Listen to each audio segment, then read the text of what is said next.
What is the first question? May I open? Development communication.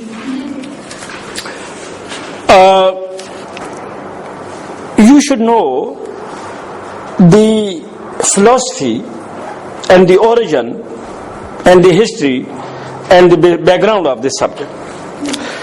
You should not note down, listen to me what I am saying. Perhaps you might not find all these things in the books. As we all know that after the World War II, mostly countries which are called developing countries, or at that time we called these countries as third world countries, they got independence from the European powers. After the World War II, most countries of Asia and Africa, they got independence from the Western powers. Is it clear? So after the independence, rather before the independence of these countries, the economy, the structure, the well-being, all these were the responsibility of the rulers. And who were the foreign rulers? These countries in Asia and Africa were considered to be the colony. So when these countries were getting independence, the Western power thought, different Western powers, they thought that if we are leaving these countries, as the Britishers have left Hindustan, so they thought that how these country will be run by these local people. These are poor countries. People are not well educated. So we should keep on giving them some funds, some financial support, some training, so that these countries should stand up on their own feet, and they should be capable to run their country, their infrastructure, their economy, all these things. But we were and we are a poor country. Whereas though we are sometimes very negative about the Western countries, but I think majority of the people believe on humanities, and they realize the fact that since they are developed countries, it is their moral obligation to extend support to the developing countries.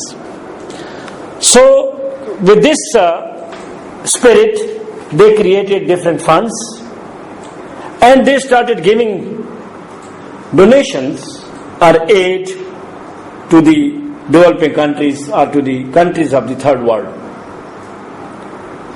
And not only this, rather they have institutionalized this donation. They have created, they have made World Bank, IMF, other donor agencies and organizations, UNICEF, UNESCO. These are giving funds in different sectors to the different countries of the third world. Is it clear now? Yes. This phenomenon started from 1950s, and they kept on giving us the funds to our governments for different projects. We are giving, America said that we want to give you funds to build dams. Someone else has given us funds to build our health infrastructure, to improve health condition of the people, to save children. So our rulers, people in the power in the third world countries, they have been receiving millions of dollars from Western countries regularly. And after 10 years, such donor agencies and countries thought that we have much given to these people, to these countries, and now perhaps they are self-reliant, they have become self-reliant, self-sufficient, and perhaps they do not need any more help or fund or donation or aid. But when those countries, those donor agencies conducted the surveys in the third world countries to know whether there is any improvement in the condition, living condition, health condition, educational condition of the people or not, they were astonished to see that there was no improvement or very minimum improvement as compared to their expectation, because they had given billion of dollars or pounds in 10 years time from the independence of such countries. So after 10 years, when they were shocked that there is no change in the life of the people of these countries, so they started conducting surveys and research that what was the reason? Why these countries could not be developed in 10 years' time? So the studies they conducted in poor countries, mostly in Asia and Africa, they reached to the conclusion that the funds which we have given to these countries were gone into the pockets of the rulers, not to the people. These money and these funds were not spent on the upbringing of the socio-economic condition of the people in general. Rather, the money went into the pockets of the rulers or those who were elite and responsible for proper utilization of those funds. And you might have heard the phenomena of Swiss bank accounts. What is that? That phenomena is that the banks in Switzerland do not ask if you deposit $1 trillion. So they don't ask, what is your source? Where from these $100 trillion you have earned? They don't ask. They just get money. And they don't ask, where is your income tax statement? Where from this money you have collected? Is it genuine? It is legal? Is it illegal? So they don't ask. So this is why mostly the rulers in third world countries used to have their accounts in the banks of Switzerland. This issue is not confined to Pakistan, rather Philippines. Cory Aquino, perhaps she was the president of Philippines and she was having account in Switzerland banks. Our leaders were the people, rather the king of Iran. He was having a lot of money in the Switzerland banks. So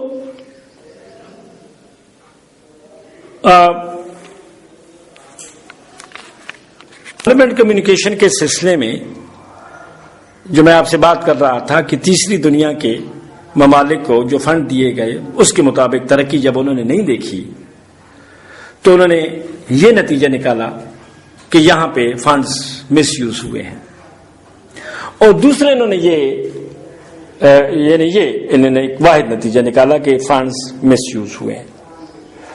تو انہوں نے سوچا کہ اس کی remedy کیا ہے. تو انہوں نے یہ کہا کہ جب ہم کسی گورنمنٹ کو فنڈ دیتے ہیں تو وہ گورنمنٹ فنڈ کو یوٹیلائز کرتی ہے یا نہیں کرتی, لیکن ہم سجیشن یہ دیں گے, اور انہوں نے سجیسٹ کیا کہ ہر ترقیاتی منصوبے میں کمیونیکیشن کے لیے بھی, میڈیا کے لیے بھی فنڈ رکھے جائیں تاکہ لوگوں کو پتا چلے کہ آپ کے ملک کو اس کام کے لیے اتنے فنڈ دیے ہیں, اور وہ حکومت بھی بتائے کہ اتنے فنڈ کا یہ منصوبہ ہے, اس کا بورڈ ہو, اس کا افتتاح ہو, اس کا میڈیا میں چیز آئے, تاکہ کوئی ڈھکی چھپی بات نہ رہے. کل اگر کوئی پیسے اس فنڈ پہ نہیں لگاتا جس مقصد کے لیے آئے ہیں تو لوگوں کو اویئرنیس ہو. یہاں سے ہمیں ڈی سی یا ڈیولپمنٹ کمیونیکیشن کا کانسیپٹ ملتا ہے کہ یہ ہوتا کیا ہے. Use media for the development projects at national level. یہاں تک بات سمجھ آ گئی. اس کو ڈی سی یا ڈیولپمنٹ کمیونیکیشن کا کانسیپٹ انہوں نے ہمیں دیا. کچھ عرصہ بعد ہم نے اس کانسیپٹ کو بھی چلایا, ڈیولپمنٹ کے منصوبوں کے لیے کمیونیکیشن کو بھی استعمال کیا جانے لگا. لیکن آپ سارے لوگ بہت اچھی طرح جانتے ہیں کہ تھرڈ ورلڈ کنٹریز کے اندر جو میڈیا ہے, یا پرنٹ ہے یا الیکٹرانک ہے, پرنٹ کی افادیت اتنی اس لیے نہیں تھی کہ لٹریسی ریشو بہت ہی کم تھا, اور الیکٹرانک کی اہمیت تھی. تو الیکٹرانک میڈیا, ریڈیو اور ٹیلی ویژن دونوں حکومت کے کنٹرول میں تھے. اب اگر ڈیولپمنٹ فنڈ کا اس کو پروپیگیٹ کرنا ہے, اس کو ایڈورٹائز کرنا ہے, اس کے بارے میں کمیونیکیٹ کرنا ہے, تو یا پرنٹ میں کریں گے یا آپ الیکٹرانک میں کریں گے. پرنٹ میں لوگوں تک نہیں پہنچتا کیونکہ آپ ڈیولپمنٹ دور دراز علاقوں میں کر رہے ہیں, people do not know, literacy ratio نہیں ہے. الیکٹرانک میڈیا آپ کے اپنے ہاتھ میں ہے, اب جیسے استعمال کریں, پتہ لگنے دیں یا نہ لگنے دیں. تو پھر انہوں نے اپنی ہی, اچھا یہ جو بات ہے ڈیولپمنٹ کمیونیکیشن والی, یہ سامنے آئی 60s میں, کیونکہ 40 اور 50 فنڈ والا تھا. 50 کے بعد پتا چلا کہ یار اس کو یوں کیا جائے. تو آپ نے نام سنا ہے ولبرسٹائم کا, جو امریکہ کے الینوائے یونیورسٹی میں سوشیالوجی کے پروفیسر رہے ہیں. انہوں نے یونیسکو کو ایز اے کنسلٹنٹ جوائن کیا, اور یونیسکو آپ کو پتہ ہے ایجوکیشن کے لیے فنڈ وغیرہ کا UN کا ایک ادارہ ہے. ولبرسٹام نے تیسری دنیا کے تھرڈ ورلڈ کنٹریز جس کو ہم کہتے ہیں تھے, اب تو ہم نہیں کہتے تھرڈ ورلڈ کنٹری کا, تو مقصد یہ تھا کہ ایک ورلڈ امریکہ اینڈ ہر الائز, دوسری world USSR and her allies, اور تیسری ورلڈ ہے نان الائن والی NAM countries, non align movement, mostly مسلم اور غریب ممالک, افریقن ایشین کنٹریز اس میں شامل ہیں, مسلمان بھی شامل ہیں. تو ولبرسٹائم نے ان تھرڈ ورلڈ کنٹری کی جو ٹرم ہے وہ ابسلیٹ ہے, مجھے نہیں استعمال کرنی چاہیے, ڈیولپنگ کنٹریز, لیکن اس وقت یہ تھرڈ ورلڈ کنٹریز کہلاتے تھے. تو ولبرسٹائم نے تھرڈ ورلڈ کنٹریز کا وزٹ کیا. وہ پاکستان تو نہیں آیا لیکن انڈیا تک آیا تھا, اور اس نے یہ دیکھا کہ کس طرح ہم ڈیولپمنٹ کے پروجیکٹس میں کمیونیکیشن کو استعمال کرتے ہیں. اس نے ولبرسٹائم نے ڈیولپمنٹ کمیونیکیشن کا کانسیپٹ دیا. اس کی کتاب بھی 1964 میں غالباً یونیسکو نے شائع کی ہے پیرس سے، mass media and national development. اب تو آؤٹ آف پرنٹ ہو گئی ہوگی، میرے پاس اس کی کاپی، فوٹو کاپی موجود ہے. تو جب ہم نے نیشنل میڈیا بھی استعمال کیا، نیشنل میڈیا الیکٹرانک جو حکومت کے کنٹرول میں ہے، اور پرنٹ میڈیا کی افادیت آپ کے سامنے ہے، اگین پتہ یہ چلا کہ جو ہم ایکسپیکٹ کر رہے تھے ترقی، وہ پھر بھی نہیں ہوئی. پھر بھی حکمرانوں کی پرانی عادتیں نہیں تبدیل ہوئی. ٹھیک ہے، اب انہوں نے کہا یا تو ہم انہیں فنڈز ہی نہیں دیتے، جب یہ لگاتے نہیں ہیں تو ہمیں نہیں دیتے. یہ انہوں نے سوچا کہ یہ بہت بڑی ناانصافی ہوگی، زیادتی ہوگی، ہم دیتے رہے ہیں انہیں، گڈ گورننس نہیں ہے، کرپشن ہے، تو لوگوں کا کیا قصور ہے کہ ہم فنڈ بند کرتے. چنانچہ they have given us the concept of NGOs, non-governmental organization. اور وہ جو ان بلک ہماری حکومتوں کو فنڈ دیا کرتے تھے، انہوں نے مختلف چھوٹے چھوٹے سیکٹرز میں یہ چائلڈ رائٹس، یہ وومن رائٹ، یہ ہیلتھ، یہ سینیٹیشن، یہ بیسک رائٹس، یہ وومن رائٹس، اس کے نام پہ انہوں نے این جی اوز قائم کی، انکریج کیا تھرڈ ورلڈ کنٹریز میں، ڈیولپنگ کنٹریز میں کہ این جی اوز بنے، این جی اوز کا کانسیپٹ دیا. اور ان کا یہ خیال تھا کہ ہم فنڈز براہ راست ملکوں کو دینے کی بجائے ان این جی اوز کو دیں گے، کیونکہ حکومتیں اپنا ٹریک ریکارڈ سے ثابت کر چکی تھیں کہ وہ پورے فنڈ کو یوٹیلائز نہیں کرتی اور عوام تک اس کے اثرات فنڈز کے ترقیاتی منصوبوں کے نہیں پہنچتے. چنانچہ این جی اوز کا کانسیپٹ دیا گیا، انٹروڈیوس کروایا گیا، اور این جی اوز بنی بھی. ویسٹ میں بھی کانسیپٹ تھا.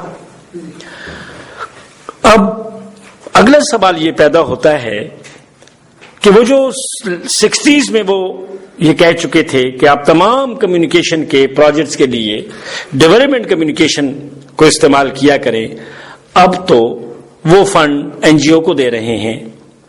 جب فنڈ این جی او کو دے رہے ہیں، یہ میں بات کر رہا ہوں لیٹ 80s کی، جب فنڈ وہ این جی اوز کو دے رہے ہیں تو میڈیا تو الیکٹرانک میڈیا حکومت کے کنٹرول میں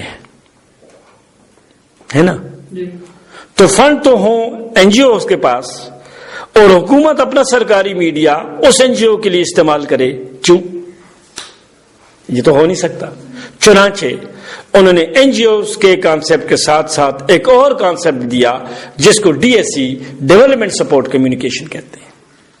اور اس این جی اوز کو کہا گیا کہ آپ نیشنل لیول کا الیکٹرانک میڈیا استعمال کرنے کی بجائے آپ اپنا میڈیا لوکل زبان، لوکل گفتگو، video cassette, audio cassette, banner لگا دیں، پمفلٹ چھاپ دیں، ڈسکشن کر دیں، لوگوں سے مل لیں، انٹریکشن رکھ دیں، سیمینار کر لیں. آپ روٹس کے اندر چلے جائیں، لوگ گراس روٹ لیول پہ آپ چلے جائیں اور آپ لوگوں سے خود کمیونیکیٹ کریں.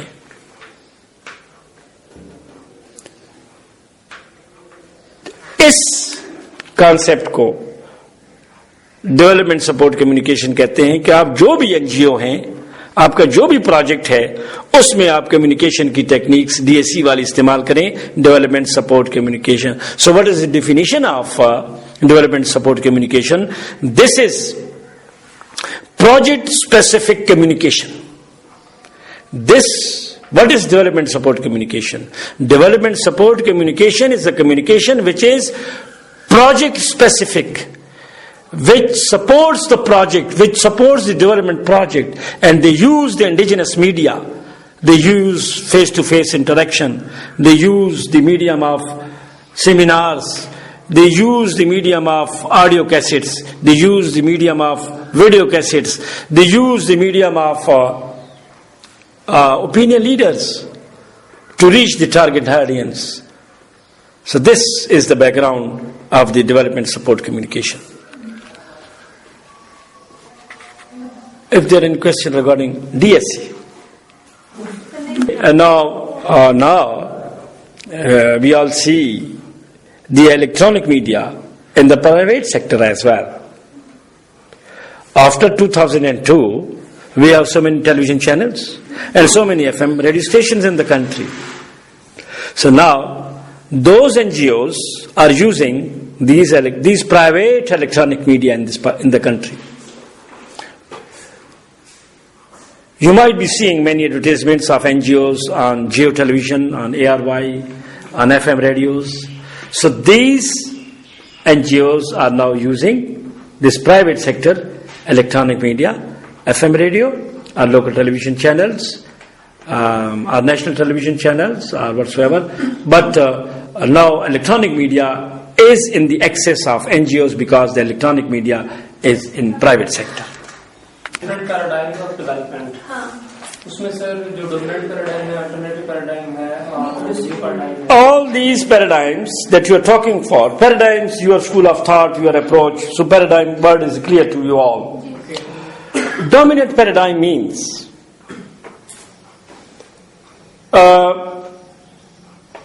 that for development, you should be like the West. The people in the West, or the scholar in the West, they think or they feel that development means westernization. They think these two words are interchangeable. If you are a developed country, it means you are a Western country. What does it mean? It simply means that they teach to the developing countries that if you people want to be developed, you will have to adopt the political and economic model of the West. This is called dominant paradigm because dominant paradigm means the paradigm held by the dominant scholar of the world. So dominant scholar of the world belong to the West or to the Europe. So they believe that the poor countries are poor just because they are not democratic. Because this term they were using to let down USSR. Because the condition of a common person in USSR was not good as compared to the common people in the West. So they targeted the communist bloc. And in communist bloc, mostly there were not that much developed countries. So they were addressing and appealing and attracting those people who were under the influence of USSR.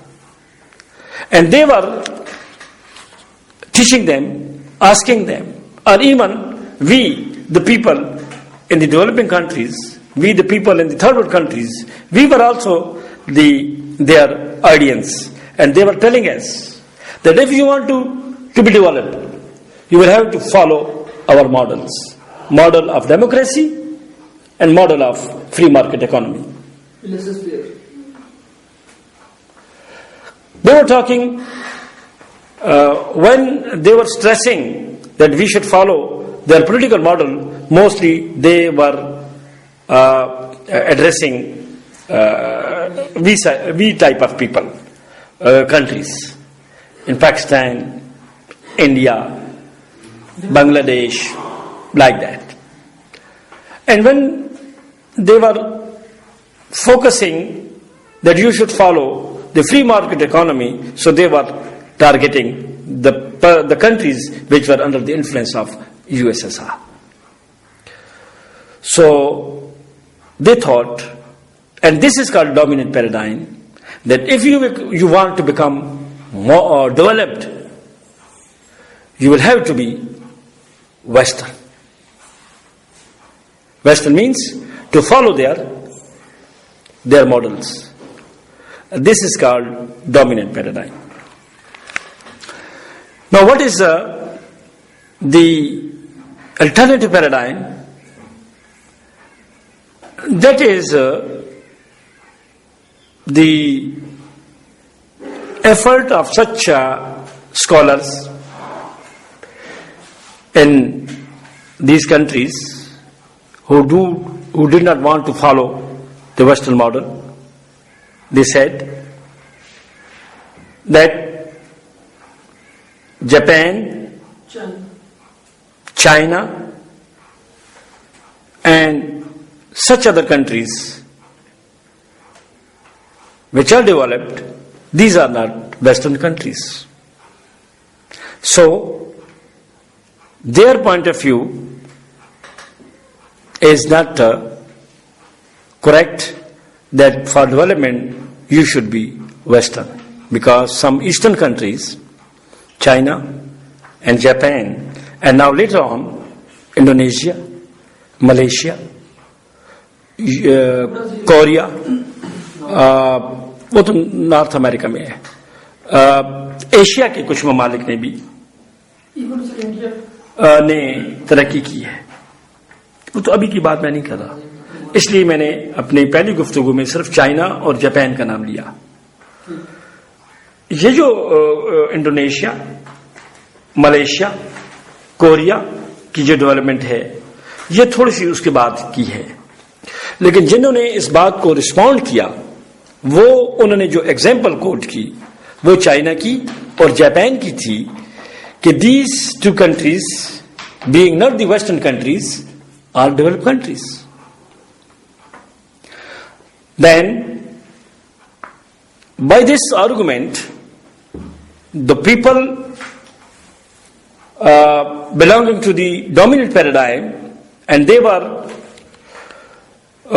using the word development interchangeably with westernization, they have to rethink about their claim that for development you should be Western, because there are some countries in the eastern region which are not Western, but they are developed countries like Japan and China.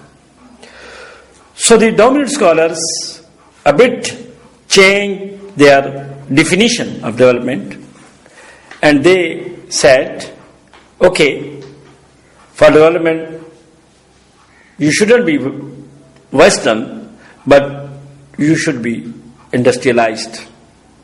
So the word development was taken as synonym of industrialization. Wherever there is industrialization, there will be a development.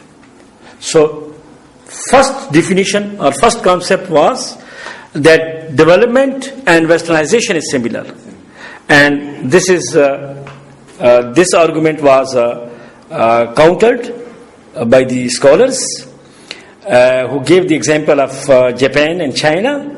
So the dominant scholars have changed their definition, and they said, okay, if it's not westernization, it is industrialization. If you are industrialized, you are developed countries. But still, there are countries, such countries where still agriculture is the base of their economy, like country like ours and India. This claim still is not acceptable. It means that unless and until we are not industrialized, we cannot be developed. So there is a need that we should develop such industry which is based on agriculture. Whether we can use the agriculture as commodity of export, or we can use all these things as a raw material to run our other consumer products. So the economists, the policymakers, the scholars.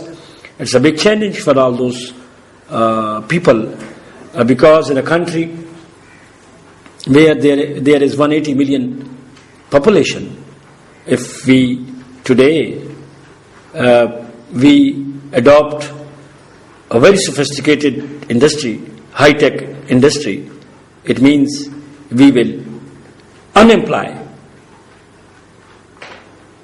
million of people, because the automation, the machinery, the technology replaces manpower. So we cannot afford to install such industry which results unemployment in our country. Labor intensive. So that is another dimension of industrialization. So such countries which are industrially developed, they are not that much populous countries, and they have to rely on high-tech industry and technology.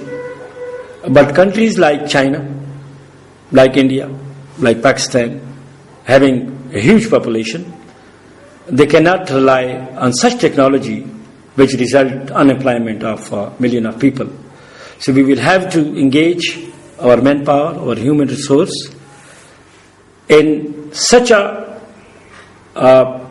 mediocre or a moderate technology which can consume, which can employ our manpower, and also which can give us products.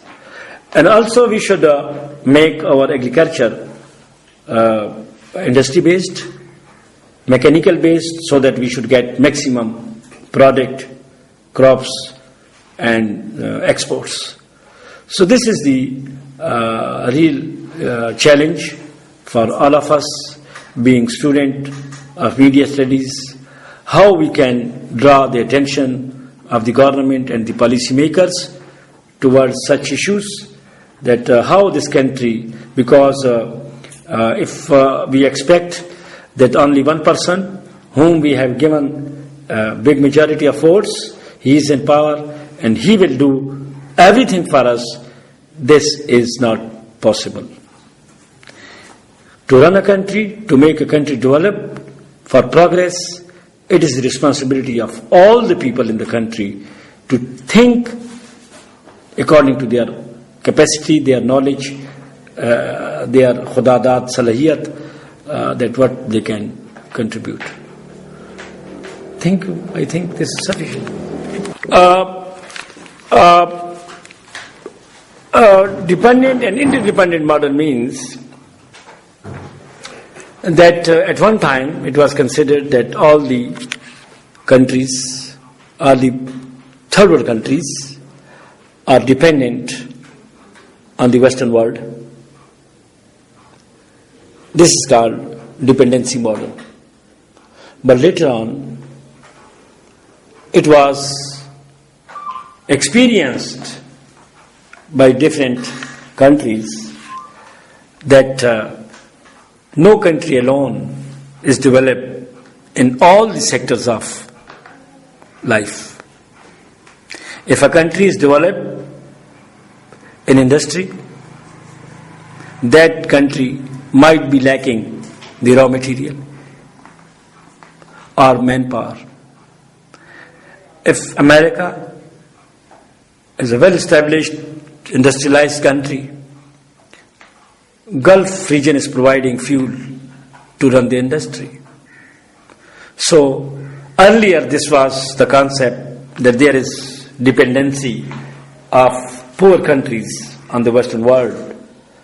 But with different experiences of economic crisis and economic recession, those countries who claim that we are developed and we are not dependent on any other country, they learn that still they are dependent on one way or the other.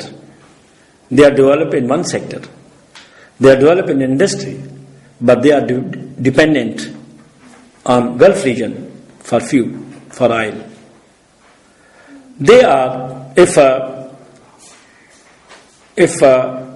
Europe is developed, they are dependent for a cheap labor on Asian people.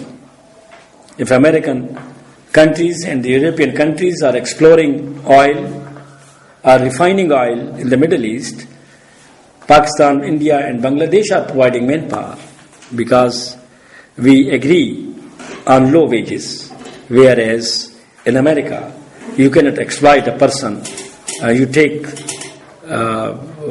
labor of 8 hours and you pay them 100 rupee.